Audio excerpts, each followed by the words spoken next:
Okay, I want to do a quick video on placing your decal.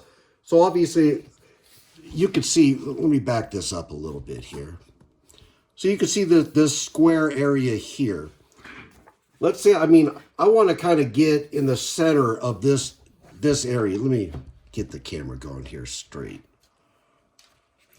So I want to do this area here. So I find out where I want my sticker. Don't take your transfer tape off the backing or anything like that. Just do it the way it is.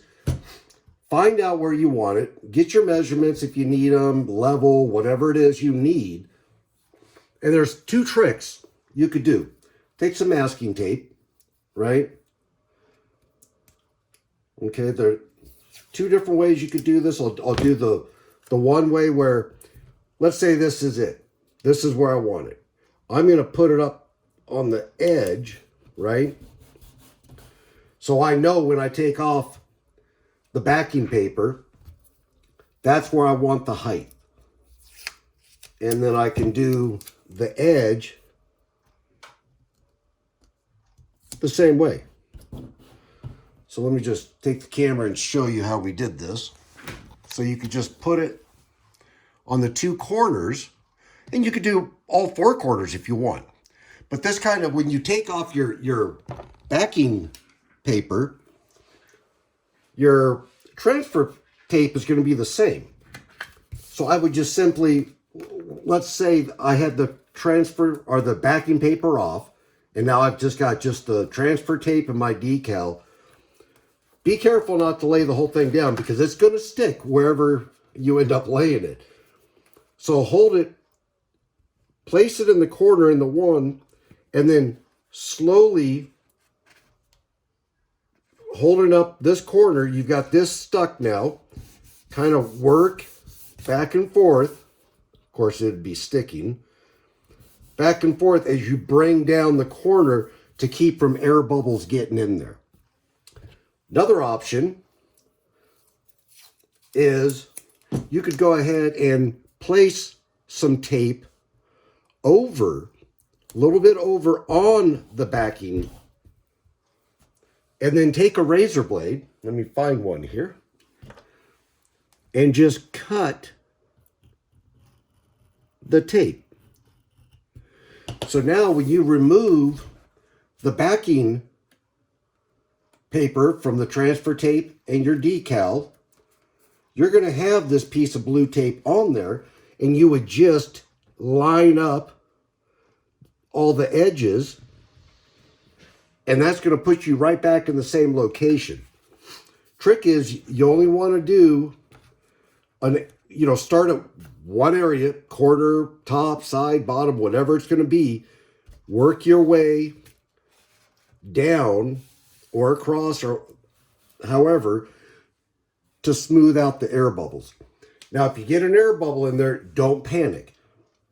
Don't try to take the credit card. Once you remove the backing paper, don't try to take a credit card because you'll end up ripping the decal. What you could do is take a pin, like a needle, and just put a small prick mark in there and rub your finger around it. Just kind of back and forth, and you'll work that air out. So, air bubbles really aren't a problem. So these are just a few ideas on how you can position your decal and know where to put it once you've removed the backing paper. Because again, once you get it going down and you try to take that off, that vinyl decal is going to stick to whatever it's on. Now, keep in mind though, if you're doing this on plastic or wood or something other than glass, you may not want to do the cutting because you don't want to leave a cut mark in your surface. See, the glass, if you're doing it lightly, obviously it's not going to hurt the glass. If it's your phone case or something like that, yeah, you're gonna mar it. So I would recommend this idea here where you're just putting the edge of the tape up to the edge of the decal paper. Again, this basically I would do just basically on glass. Metal, you're going to do the same thing. You're going to leave a cut mark in there. So I hope you find this helpful. For larger decals, what you could do is you could always pull off. Let me get some of this going. You could pull the decal back, cut off some of the backing paper, so you only have a small portion that's actually exposed, and you can get that, and that's a lot easier to come up and move around. And once you get it going good, you can lift it up, pull that backing paper, and then start peeling it back as you go. So that's another trick. Anyways, just wanted to point out a couple of ideas. If you guys have any questions, concerns, need any help, please contact us at sales-support@checkcustomdesign.com. We're always here to help, and if you guys can think of any other videos you would like to see, or even ideas for decals, please shoot us an email and we'll be there. Thank you again, and have a great day.